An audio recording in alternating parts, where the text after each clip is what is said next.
This is Women Who Build Empires, a podcast celebrating women entrepreneurs and thought leaders who are turning the tables on outdated old school belief systems and building business empires that align with who they are, how they work, and how they are leaving a lasting legacy. And I'm your host, Emmy Kirshner, serial entrepreneur, investor, and business consultant for ambitious women entrepreneurs who are boldly taking their business to the next level. In each episode, you're going to get to know the women who are unafraid to put it all on the line as they share the stories of how both success and failure have helped them become incredible CEOs. Hey, Empresses. To me, it just makes sense, like in my core, in my gut, that of course, women, when we're working together, are going to be the catalyst for change. It was really cool to interview my guest, Susan Sloan, who wrote an incredible and exceptionally meaty book called A Seat at the Table, Women, Diplomacy, and Lessons for the World, because she has done the research that proves that we most certainly are the game changers in this particular period in time. And one of the statistics that I loved finding and reading about was that research has shown that when women are involved in the peace process, an agreement is 35% more likely to last at least 15 years. That's pretty significant. I had a very cool conversation with her. Susan is super smart, and one of the things that I love about her is that she set a goal in her early 20s to visit all 7 continents by the age of 30, which she did. And we also talked about a whole host of things, including how and why being present really matters in your life and how it can be life-altering and changing. We talked about the challenge that women have faced in the last 15, 20 years and how it's changing in being able to raise a family and successfully build a business or build a career that's meaningful for them without penalties or feeling like they can't accomplish something. And then we also talked about why it's time to create a more flexible workspace and how the Gen Zers are really showing us how to do that. Susan, welcome to the podcast. You and I were just chatting before I hit record, and I was sharing that I love your book, Seat at the Table. And I was perusing your website today in preparation for our time together. You have, an incredible background. You basically have been all over the world. And the thing that has fascinated me the most, in addition to your epic career, is that you hit your life goal at 30 of being on all 7 continents. And the contrast of my life, where I was changing diapers at that point at 30, really stands out. I love how goal-oriented you are. So share with everybody as we dive into so many other topics, but why was that a life goal and how did you hit it at 30? Great question. Thank you, Emmy, for having me on your podcast. Yeah. I have always been an avid traveler. I started loving traveling when I was younger. I remember the first trip my family took overseas to Austria. And I remember seeing the Christmas markets and going on their metro, their subway, and hearing different languages. And I thought, wow, there's all these other places that are so different than the United States. I want to see them. And so in college, I traveled quite a bit too. And my first trip over during college was to Australia and Fiji. And part of me thought in college, well, if I've already hit Australia, I wonder if I could see all 7 continents. And then I started traveling more and more and saving money, working a ton of jobs to earn money to go travel. And I realized that I could do it. So I decided late in college that I would have a goal of seeing all 7 continents by age 30. I thought that would give me enough time to do it. And right into the 30 mark, I really cut it close. But Antarctica was my last continent, last place to go. And it did not disappoint. So every place was so different. But I find with goal setting, if it's something tangible and quantifiable and time-oriented, I find that I really can't achieve it. And I believe that many leaders feel the same way too. Absolutely. And for me, it's just an amazing way to set up your life and to really be solid in the experiences. I'm curious too, was there something or anything that being in Antarctica gave you, or a learning experience? Because that's not a place where most people are going. And they should. I wish people would. uh, it gave me the sense of expansiveness, that I'm quite small in comparison to the entire world, the entire universe. There's nothing quite like it. I do hear from people that have been to Alaska and Alaskan cruises that they feel a similar seeing glaciers and whale watching. But Antarctica, there's really nothing there. And besides glaciers, land like ice landmass, penguins and whales, and Mhm. sometimes a few birds. But it really is this totally different place, almost like being on a different planet. And it made me realize that we're part of something far greater than ourselves, which sometimes can feel lonely. But to me, it made me feel very connected. And the quietness, not hearing an airplane, not hearing really birds chirping, no lawnmowers, no sounds that we hear, traffic, day-to-day noise. And so the quietness, this serene quietness of being on a ship, and especially when it was with the anchor down, and hearing quiet, literally, literally nothing. And it's a serene peace. And I hope many people, if you can find this serene peace and this quietness, to take a moment and really embrace it. And that's what I would do on the ship. Sometimes I would go out to a balcony where no one would be, maybe late at night, and sit and listen to quietness and hear literally nothing. And it was almost transcendent to feel that. It definitely brought different ideas and thoughts to my mind, and it really changed the course, the direction my life was going at that time. And so I think that's something for many women and different leaders to think about. Many people meditate. I'm not a big meditator, but I do practice yoga.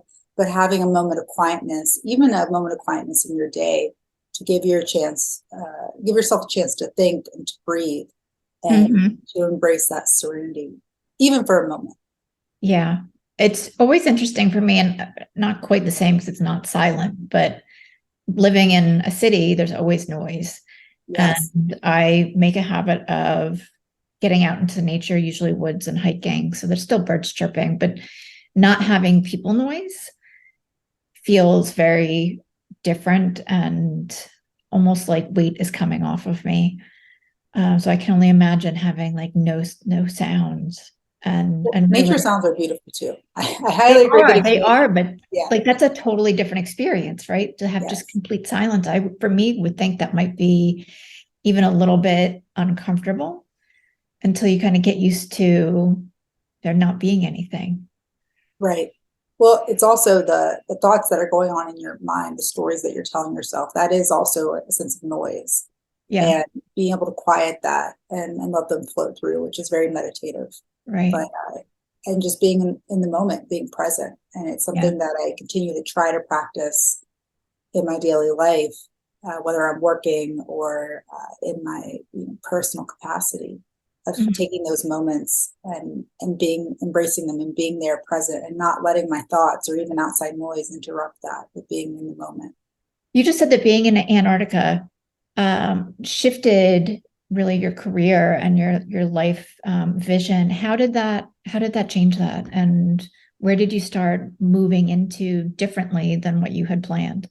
It shifted a space where I was going personally in my life, Uh, in my relationships, and sometimes not being in certain relationships. And it also shifted what I wanted out of my life and where I wanted to go. So, for instance, I knew that being in graduate school, finishing graduate school was important to me. And that was something I needed to focus on. And and knowing that my next chapter professionally in the work that I was currently doing, that it wouldn't be forever. And giving myself that peace of mind, saying, you know what, this is not going to be forever. This is in this moment. And the next moment will be the next thing. But right now, this is where you are. This is embrace this moment. mhm. And it's something that I realized that I was putting a lot of pressure on myself to achieve many things all at once. Getting married, graduate school, traveling.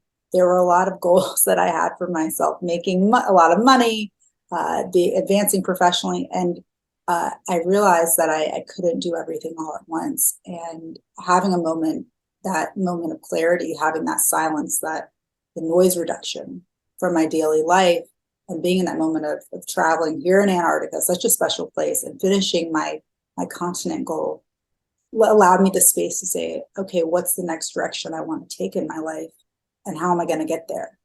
And many of the things that I was thinking about, the goals I was thinking about, didn't come to actualization until months or even years later, right? But having a space to dream for just a moment, that shifted everything. It sounds amazing, like a very profound experience. And having been guilty of trying to work on 4 or 5 goals at the same time, it doesn't work out well, at least for me. So it's challenging. Yeah. Right. One big thing. That's something in the book I write about. One of the leaders that I interviewed, she heard from another leader, Vera Frauberger, that you can't have it all. You can't have it all, but you can have it at different times. So, for instance, many women want to have it all, and you can't have it all at the same time. And I believe that's true for men and women. But many ambitious people, many people with passions, goals, we want everything to happen. We want it to happen all at once and be complete and keep going. But that's not the way life works.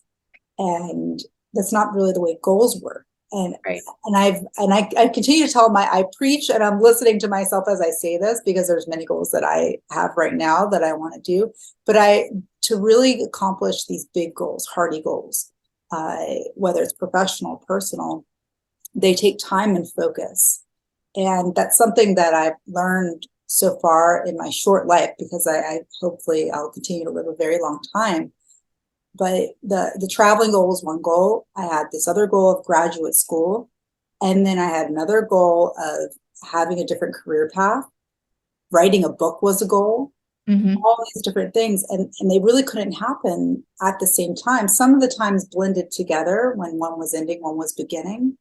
But it really took the focus to do one goal at a time, a really big goal. And even in my personal life, finding a partner that I wanted to marry, that was also a big goal of mine, to have that partnership and to have that commitment.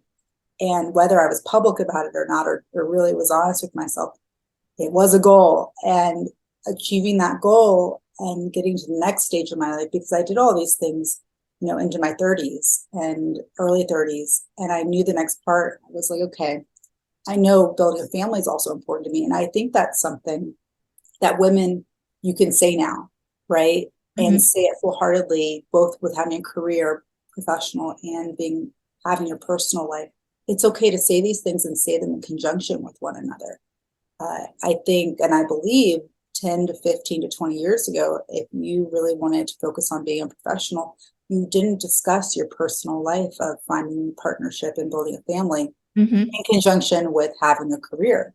And now you've got to intertwine them, and you have to be realistic about them. Yeah, I remember when I was pregnant with my first son, I was in a sales role, and I was going out to client calls, extremely nauseous. Like I would basically puke before and after not to be too TMI, but that was the way that was what was happening, but before and after the pitch. And I remember telling my mom that like I was like really struggling because I felt awful, and throwing up just is terrible in general. And she's like, well, you can't let them know that you're pregnant because you'll get fired. And whether that was like her fear or the reality, for me, there's definitely some truth there, because there were other women that were pregnant right about the same time that I was, and nobody was talking about that until like we couldn't hide it anymore. And the thought process was that we weren't going to come back, and I chose not to, but that was something that I had made a decision about long before I actually got pregnant.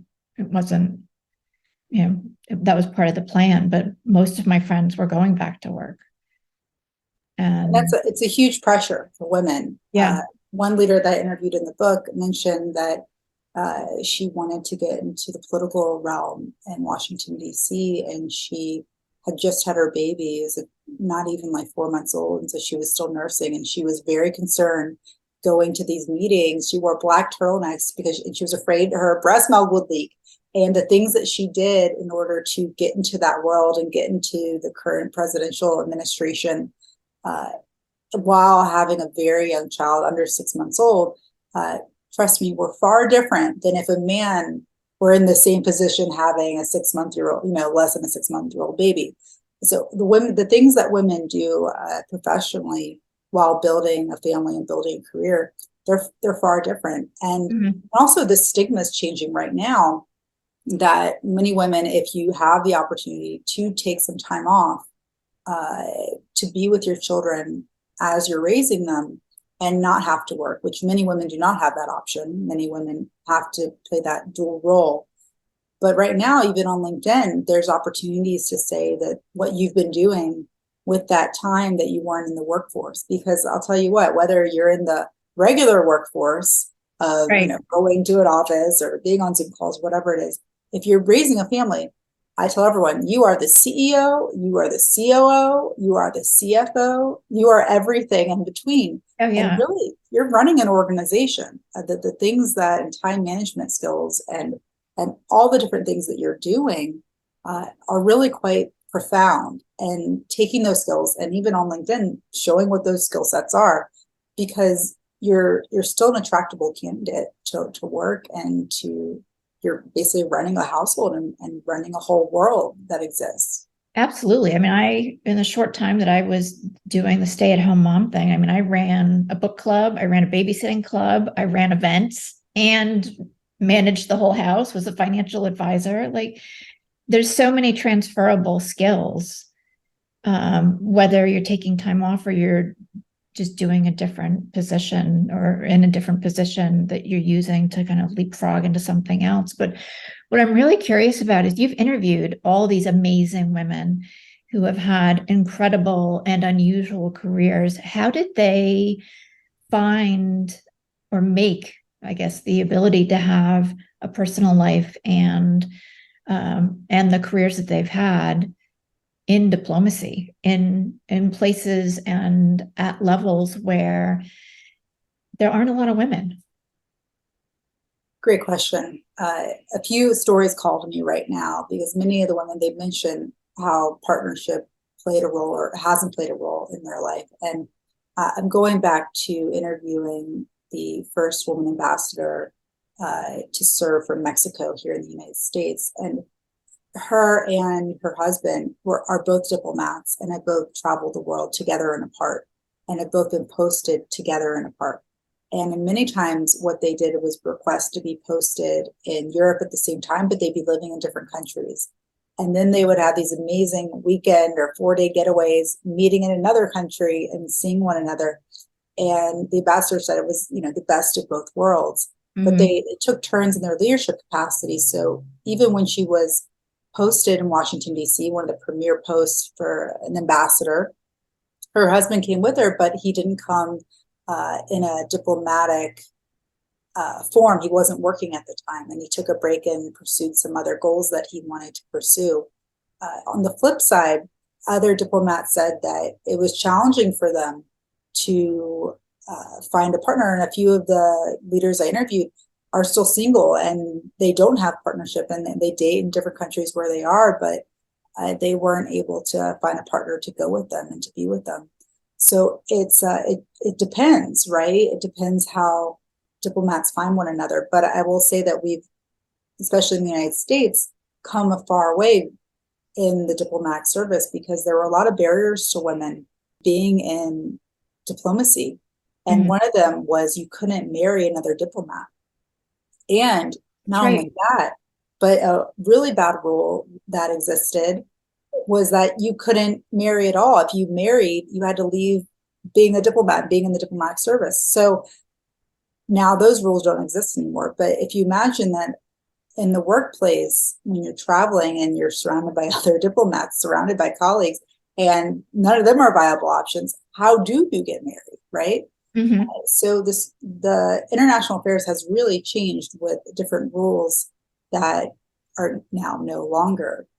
But we're seeing how women right now in international affairs, how are they given flexibility to be in these levels of leadership, travel, and I don't mean for necessarily for fun, but travel for their work and be in different postings and have a family.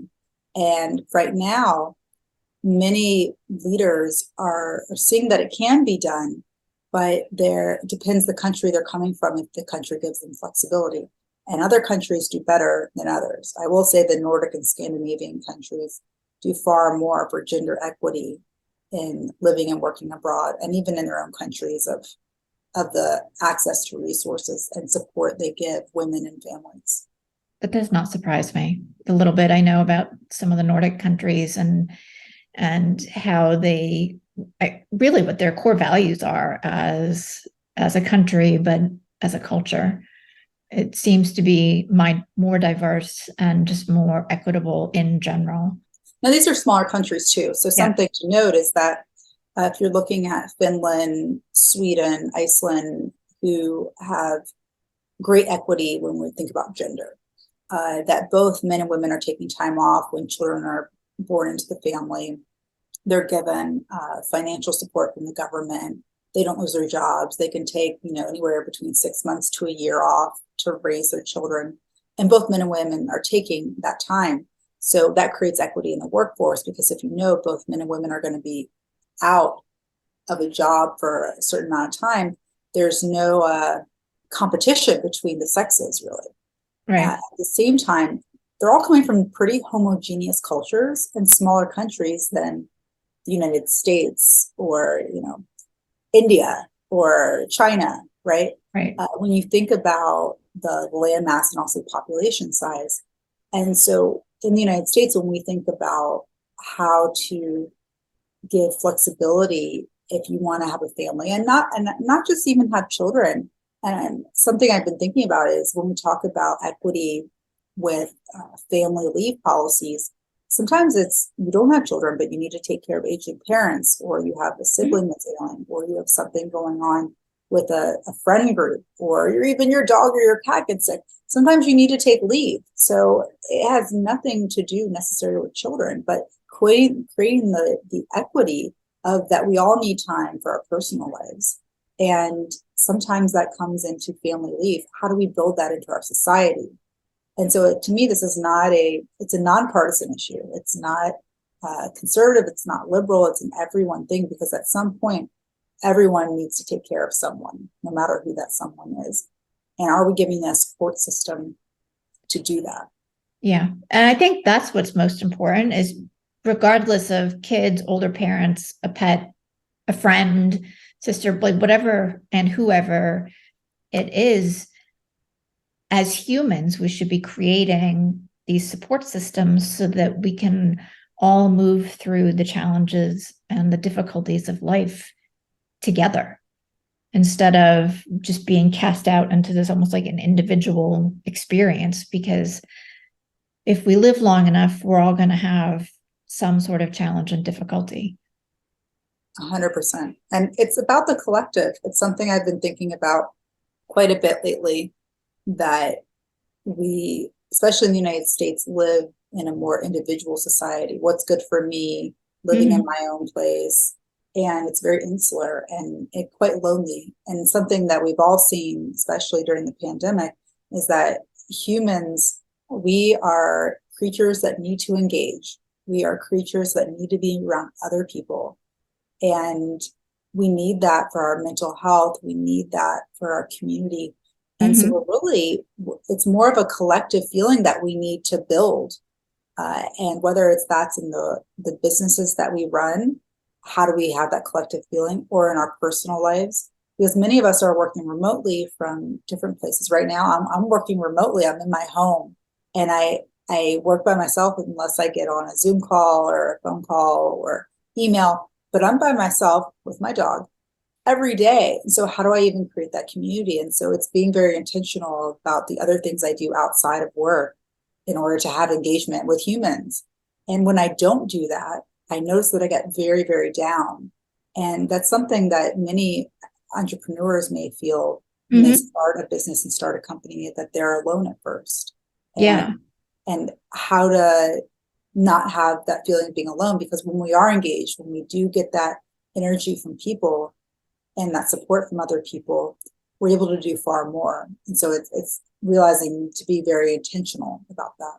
Yeah, I completely agree with that. One of the things that I hear time and time again from my clients, when we come together for our quarterly CEO retreat weekends, regardless of how many people they have working for them, it's the same comment every time. I'm so glad we're here together because I still feel like I'm working in a silo. And, they have support in place, but particularly when it comes to entrepreneurs, I feel like sometimes you're working so outside of the normal box to be able to grow your business and make a change in a certain way that you do feel alone. Right. And it is hard to connect sometimes with other people because you're doing your thing and you're solely focused on that and whatever else is going on directly in your life. Yeah, I agree. The in-person events, that's something that right now everyone is building more and more, and Mhm. realizing like, hey, we gotta go back to being in person in different ways. But then it's also this juxtaposition right now, especially for women, because being able to work from home gives flexibility in different ways, right?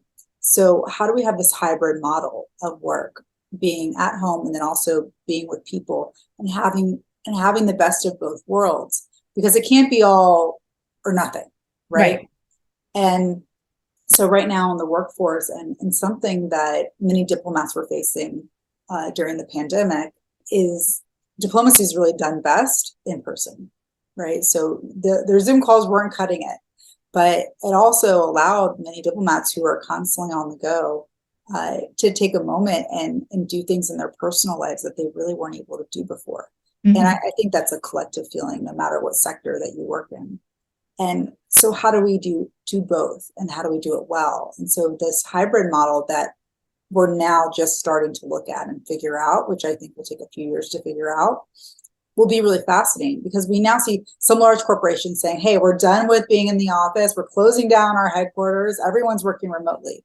And then on the flip side, you're seeing other organizations saying, no, okay, this is the date, everyone's got to be in person from here on out. And so that doesn't work. Either of those doesn't Yeah. necessarily work. And so this hybrid model of having, a few days in the office, a few days that you can work from home, and doing both, and ebbing and flowing, is allows for flexibility, especially for women. And I believe that when you're creating your own organization, your own company, your own business, Mm-hmm. what kind of organization do you want to work in, or would you have wanted to work in before you were the leader? And how do you create that culture? And build it upon that, and see what your also the workforce wants. So even whether you have one employee or 500 employees, building a company and a workforce that really gives the flexibility of what people need.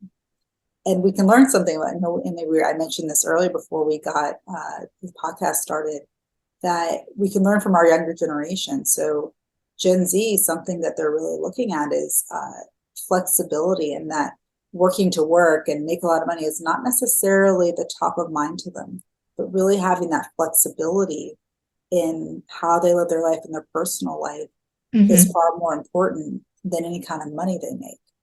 And that's something that older generations, more seasoned generations, can really look at and say, okay, this is what Gen Z wants, but hey, this probably would also be good for us too. Yeah, because the flip side of that, and what I see and hear, is I refer to as a culture of overwhelm, where people feel burned out and exhausted and stressed all the time. And I think that's where the Gen Zers really have a great opportunity to teach us, because they are looking for better fluidity, better flow, better balance. And as much as I love abundance and wealth and making money, there's more to life than just that. So, how do you have a complete life? And I know that'll be different for everybody. But But I am looking forward to kind of seeing that and that transition, because my guess is they're going to be healthier, less stressed, and happier, more fulfilled. Right.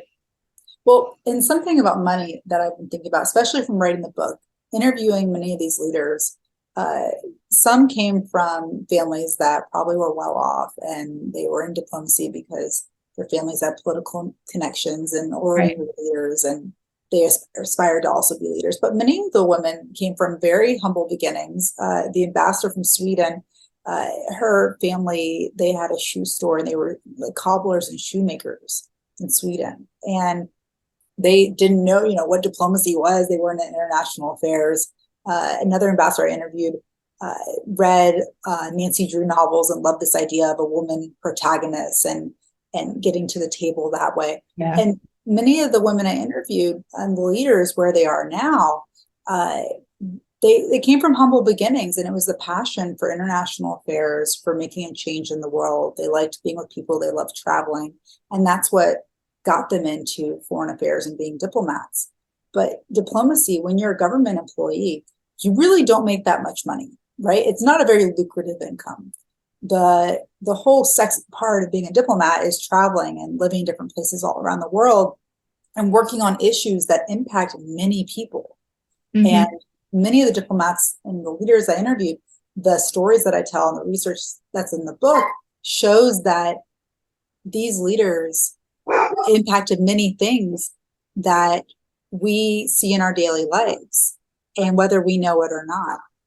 Something that I want to iterate, though, is that having this passion, something that drives them forward, really was, it's like the catalyst that propels them.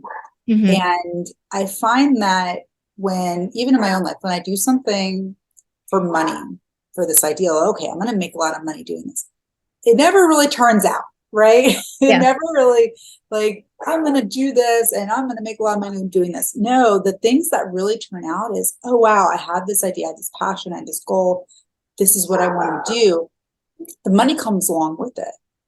And I find that if you find something that you're passionate about and drive an idea forward, it's far more fruitful. And you can hear my dog barking in the back right now. She's very passionate about this idea too. She is. She is. And as I've said before on the podcast, this is life, and dogs bark. So it's all good. And yes, like, as much as the same thing, as much as I love money, what I really enjoy is being able to help people. That I get to make money doing the thing that I love is just a bonus. If you can find those two things, doing something you love and making money doing it, Yeah, it's great. And also not being scared to change paths and to shift when you're not enjoying what you're doing, and saying, trying things and they may not work out. And that's something that often young professionals and entrepreneurs, they know full-heartedly that you're going to try things and they're not going to work out always, right? They're not always going to be the bang right from the start. Right. And it's okay to say, okay, that didn't work. What's next? Let's do something else. Mm-hmm. And to shift gears. And it's something that I'm constantly trying to practice, that I come up with ideas of certain things all the time, grand ideas. And for a few days, I'm really focused on this idea, and I'm going to drive this idea forward, whether it's a different book idea or something in my career or like personally or gardening, whatever it is. I'm going to drive this idea forward. This is a great idea. And then a few days later, I'm like, I don't know if that's actually the idea I really want to spend all this time working on. And it's okay to shift gears. Many of us now in this day and age, we're not staying in jobs or fields that are they're there for like 20 years. That it's not a generation anymore. So no. we're shifting our focus constantly. And every so often, I think it's okay to have a lot of ideas, right? And then to find one that really works. But at some point, you do have to focus on one. And so we have this, everyone knows, is the paradox of choice, right? You go into the grocery store, you go down the cereal aisle, there are more cereal than Lord knows, right? So you have all these choices, but that's in our daily life, right? What news articles you read, what e-blasts that you get, what podcasts you listen to, what shows you watch, how you spend your time. And we're inundated with so much information every day. How do we cut that clutter and how do we cut that noise so we can focus on something? Mm-hmm. And every day, I will say it's a challenge and opportunity for me, even for me. And sometimes I tell myself, okay, you can't do 5 things while you're on a walk with your dog. Right now, you're just going to walk the dog. You're going to spend 10 to 15 minutes walking the dog. You're not going to listen to music or a podcast. You're not going to respond to an email. You're not going to listen to you're not going to take a work call. You're just going to be here for 10 to 15 minutes. What's the worst that can Yeah. happen? And I always feel better when I do it, right? But constantly I'm like, oh, I'm on a walk, so I'll take a call, I'll do this. And you know what? When the walk's over, I realized I wasn't even on the walk. I'm like, where did that walk go? Yeah. I'm laughing because I had to stop myself. Like, I, in general, try not to do calls in the car, and I try not to listen to podcasts or whatever if I go out for a walk. Sometimes I do because I'm like in the middle of a cool podcast and I want to finish it, but you're not as present, and I don't feel relaxed. Right. Like, I come back and I'm like, oh, all right. Not only did I miss the walk and anything that was like actually outside, but I don't feel chilled out now. Exactly. Yeah. I find that it's we're constantly doing this multitasking, and uh, something that I took away from being with all these leaders, especially when I interviewed for the book, each one of them was so present with me. When I sat down with them, and the majority I met with in person, when I sat down with them, they were there. They did not have a laptop open up, a phone. They were so present. And something that I've really taken away from diplomacy in general, diplomats typically, when they are engaging with the public or having one-on-one meetings, it's the most present moment. They're not doing other things, and it's very purposeful, and there's a lot of intent behind it. And it's something that I've carried with me, that intent and intentionality in my daily life, and even as I work, that I know we spoke, I mean, I think a few weeks ago about this, about being in the flow zone. Mm-hmm. When you're working on something and you're enjoying it and you don't even realize how much time has passed and you're flowing, right? And I find that I do that when I have time to focus.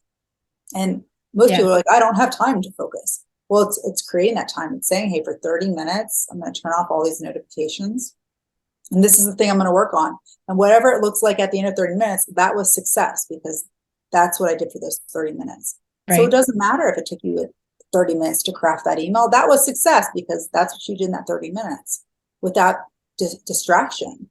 And I realize that even in my own time that I'm working, and right now when I advise organizations and governments and I'm working on something for them, I have to focus on that one piece at a time so I really can give it my full attention, and not respond to things on different chats and emails and texts, but really take that time and moment, because that's when I'm producing my best quality work. Yeah. I recommend the same thing to my clients, and it's what I try to practice as well. Some days go better than other, but some days go better than others. Yeah, but it is, I get so much more done, and I feel so much better when I'm not responding to all the noise.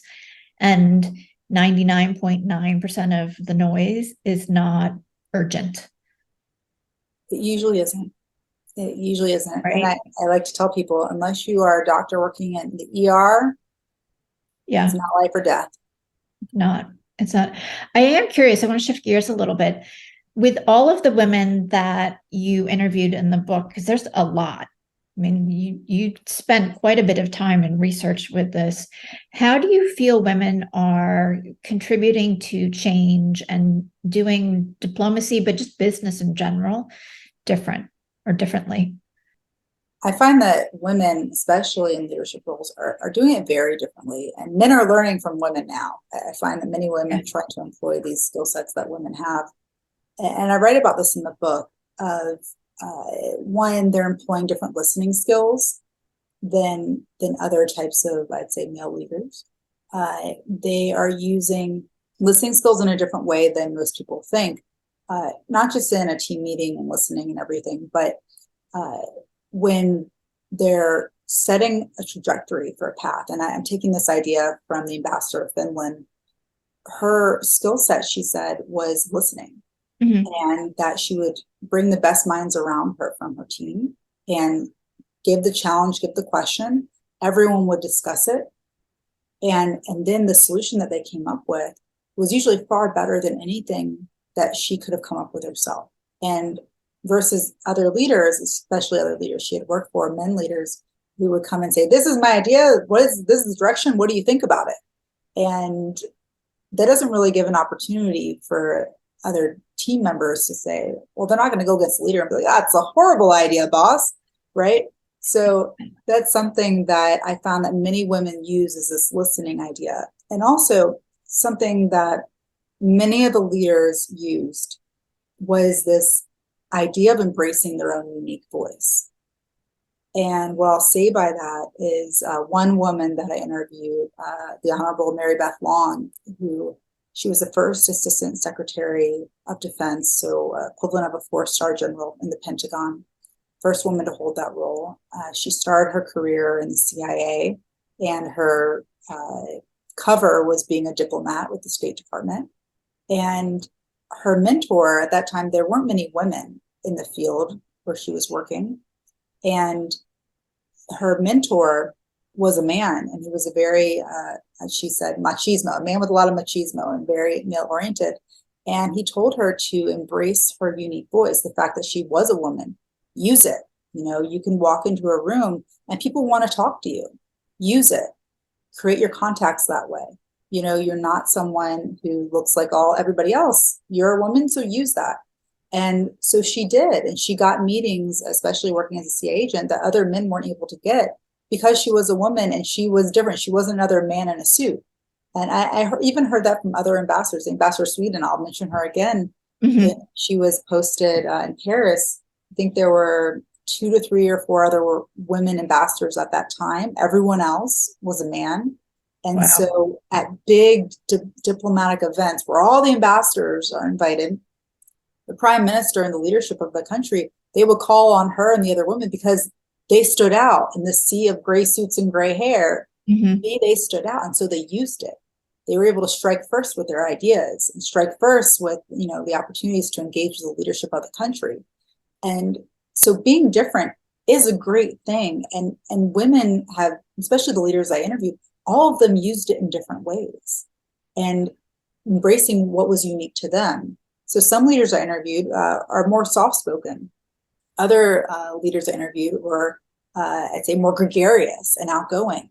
And each of them were different. They didn't have the same qualities of, you know, I'd say some were quiet and some were outgoing. Like those are different qualities. Those are Mhm. two totally different types of leaders, but yet they're both leaders.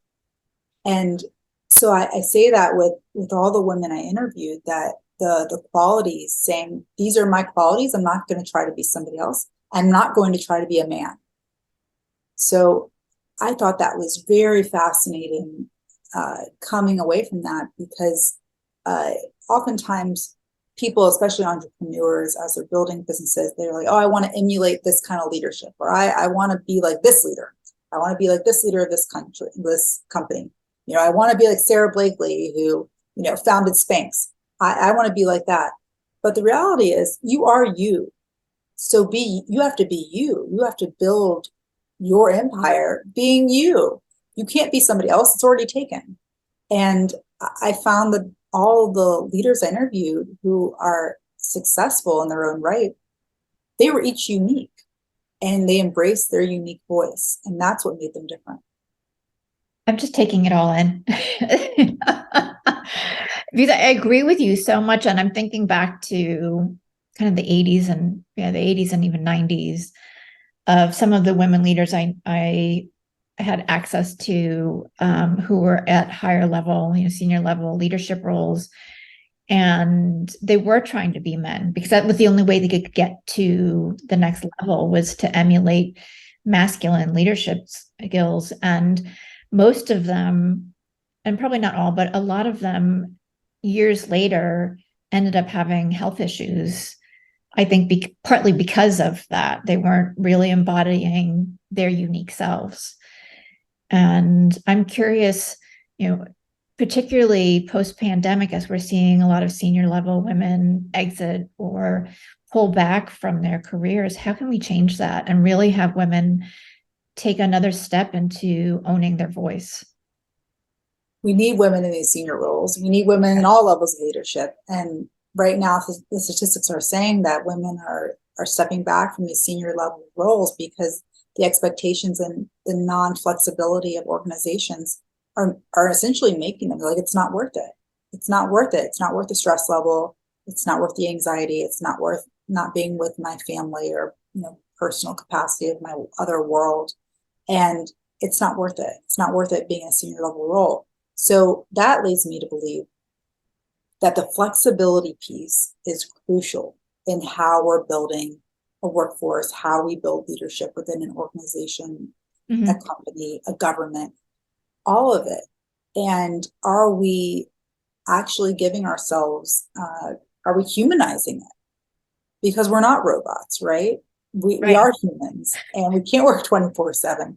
So are we allowing for that flexibility? And look, organizations and companies and leadership, they're going to need to try things and they may not work. And they're going to need to go back to the drawing board and try it again. But the many organizations, right? It's all about making the money. You got to have the profit and revenue. That's the way it is, right?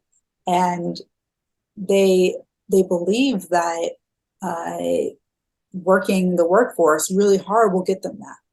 But in the reality of it is that that's not the way to get the profits, right? That's not the way to drive money and drive income. So my partner said this to a few folks a few weeks ago, and I overheard him. He for his organization, he was saying that, if you have happy staff members, happy team members, they create a sense of like happy customers, and happy customers buy more things, right? It's a cycle. We all know that. But when you think about the senior level leadership, are they embodying that? Are they actually doing it too? Because it can't just be a talking piece. And so to really keep the women here in senior level roles, are they happy being in those roles? And if they're not, which obviously it's just they're showing that they're not, how do we make them happy? How do we make them want to stay? And it may be different depending upon the organization and the company. But I guarantee you this, when women feel supported and feel that they could do the work well and have their own personal life, they do stay. And the compensation has to be there. It can't just be to do the work to do it, right? You also have to have that compensation piece and compensate them for their time and the work that they're doing. It has to be all those things. But I believe it's very individual to the organization and the company. But I think from the pandemic of many people having a very stressful time, being home, secluded, but also the uncertainty of what's going on in the world. And also many people, if they do have kids, they were homeschooling their kids. I mean, oh gosh, I commend I can't all even of the imagine. families out there. I can't imagine. But they had all this stress, and now people are going back into the workforce full force, and it's like this major crisis happened in the world, and we're supposed to like say, oh, okay, that's done, on to the next thing, get back to senior level leadership. And that's not the way it works, because the stress of what we just went through is still within us, and we need to have some compassion and a little bit of empathy here to say to our leadership, okay, we know that you're not going to work the way you used to work. What does working look like now? How do we build something that you want to stay in now? And then actually going through with the things that people want. Because if you ask and you do a survey, oh, it's all good and well. But if you don't use the data, what was the point? Exactly.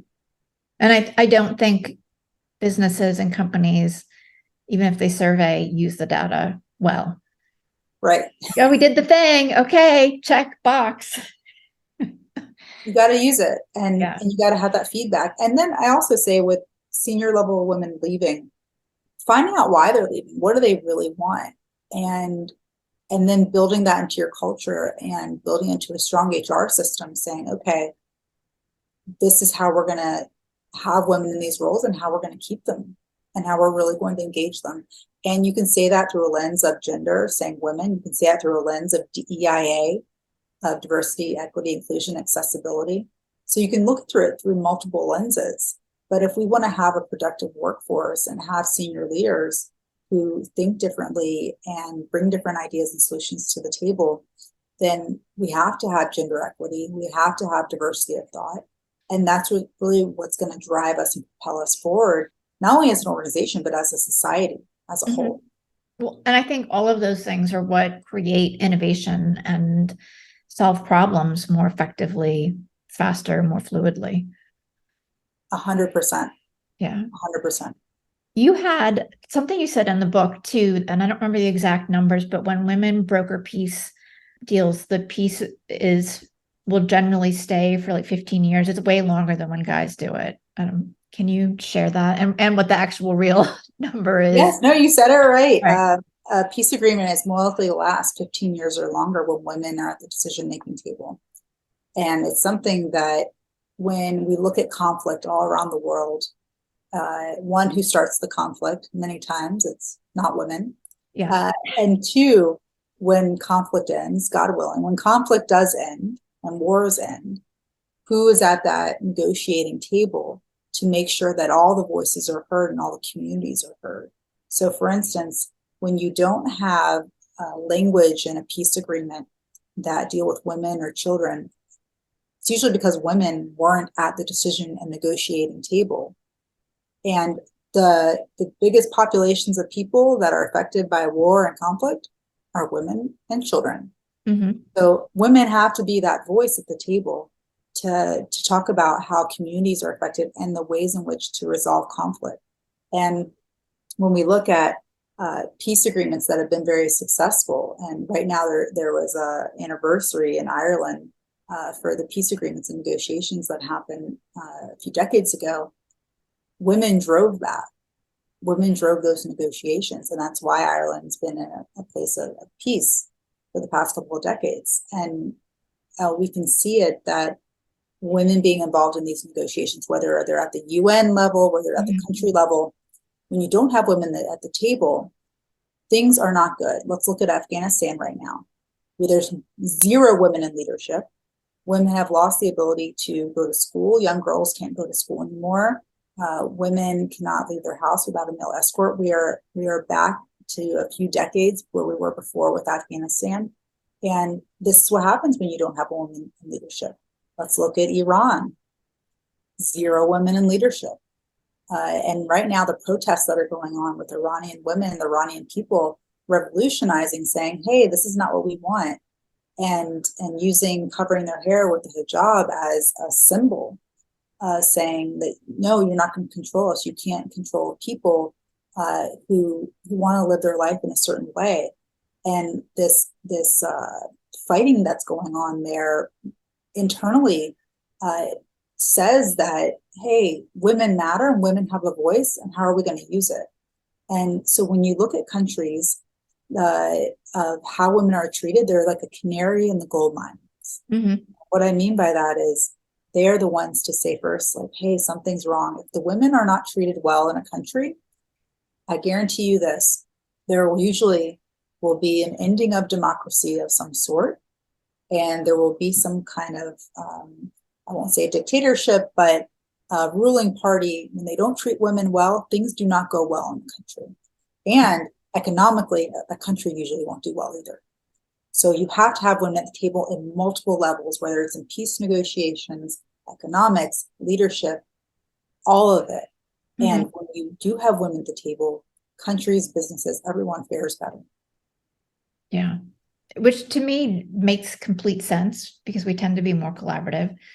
I'm curious, I can't believe how quickly the time has flown by. We're going to have to wrap up. But what advice would you have for women who are thinking about potentially becoming diplomats or being in a space of diplomacy, but also looking at, after listening to everything that you've had to say, looking at their own lives and saying, how can I lead differently and find my own voice in that leadership?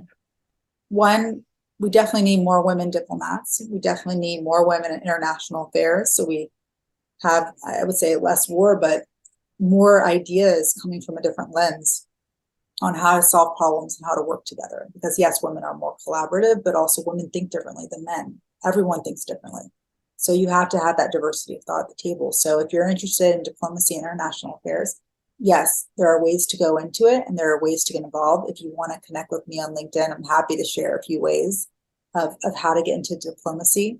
And there's different levels of diplomacy and ways to get into the government that people don't think about, whether you're in civil, it's called civil society, if you're a civil service leader, you're a foreign service officer, or if you contract with the government and advise the government. So there's different ways to get into diplomacy. That's not one track. That's number one. Right. Number two, also, if you donate a lot of money to a political party, usually you become a diplomat in different ways and become an ambassador. But that's a different story. Right. When we look at the diplomacy in everyone's own hometown and where you are, thinking about if you're on the school board, if you are on, are communicating with your city council person, are you involved in your local government of how it builds and shapes your community? That's also a form of diplomacy when you think about it. Mm-hmm. And working with your own community, because right now we are all living in some kind of community. Whether we are involved and engaged with community or not, that's up to you. However, how you're engaging with the community is a form of diplomacy and what you decide to build where you are. Because it's not always everything's over there, everything's overseas or abroad. It's also about what you do in your own home. And so I constantly see diplomats when they go back to their home country and what they do in their own home country to work in diplomacy within their own community. That's also diplomacy. So there's both. And there was a second part of your question that you asked, and I forgot what the second part of your question was. It was similar, but just for those people, for those women who are listening, who are looking at their existing life, business, career, wherever they're at, how can they start to own their voices a little bit more? What's a step that they could take? Say no to things that don't serve you and say yes to things that do. It's something that each of us, I'm sure we all try to practice quite frequently, but to have your own voice and say, this is me and this is what I'm doing. And these are my skill sets and my positive attributes, and I'm going to embrace them and I'm going to use them. And then saying no to those things that, that don't really serve you. If you're not good at X, Y, or Z, don't try to be X, Y, or Z. You be you and do the things that you're passionate about and also that you're good at, and keep on working on those and embracing those. It's something that I think about with strengths and weaknesses. I have many weaknesses. Why try to work on my weaknesses all the time? They are weaknesses for a reason. I mean, I can work on like my punctuality and my time management. Okay, let's do that. However, you know what? I'm not a great painter. Why would I try to go be an artist and create a painting for my house? That's just Right. it. Like, no matter what I do, I'm not going to be a great painter. So Right. I'm not going to do that. Right. But I can write, and I'm a good writer. I'm going to do that. I'm going to embrace that. And I'm going to use that communication skill instead. And that's my form of art. So what I say to all the leaders listening and all the women, you're running your own organizations, big or small, embrace your unique voice and what it means to you and who you are. And say no to the things that drain your energy, that don't bring you joy, and that you're not good at. Get rid of those things. Why spend time on those things? And oftentimes it's not until you do the thing that you don't want to do that you realize you don't want to do it. So it's also okay to try things out and be in the middle of them and say to yourself, you know what? This was not how I really wanted to spend a few hours. Okay, lesson learned. I don't need to do that again. So try things, and if they don't serve you, don't do them. The opportunity of saying no also is using your unique voice. Thank you so much. And interesting you say that, because last night I just recommitted to do the things that work for me and to not let other people's input sway that. Yes. Yeah. And not that like there's this huge gap for me. It was more that like, oh, there were a couple of things that popped up in the last couple of weeks that I was like, oh, note to self, stay committed to me. Yes. But Susan, I want to thank you so much and share with everybody where they can get your book, Seat at the Table. Thanks for having me, Emmy. You can find my book online at Amazon, at local bookstores. You can ask for it. It's called A Seat at the Table, Women, Diplomacy, and Lessons for the World. And you can find me on my website, susansloan.com. And I have a newsletter I send out periodically, stuff about women and leadership, podcasts, which you will be featured as well, and Forward to it. different information about how to bring diversity of thought to the table. I'm on Twitter, I'm on Instagram, I'm on LinkedIn, but if you go to my website, you can find me in all those places. Awesome. And we will have a link to the book and your website and all the socials in the show notes. So everybody should go and check out Susan's book. Fantastic. Thank you for having me. You're welcome. Thank you for being here. It's my hope that you find at least one nugget of value in each episode of Women Who Build Empires. And if that's true, please follow and share Women Who Build Empires with your friends and leave a review on Apple Podcast. Your support is what will help this podcast be found by more women just like you.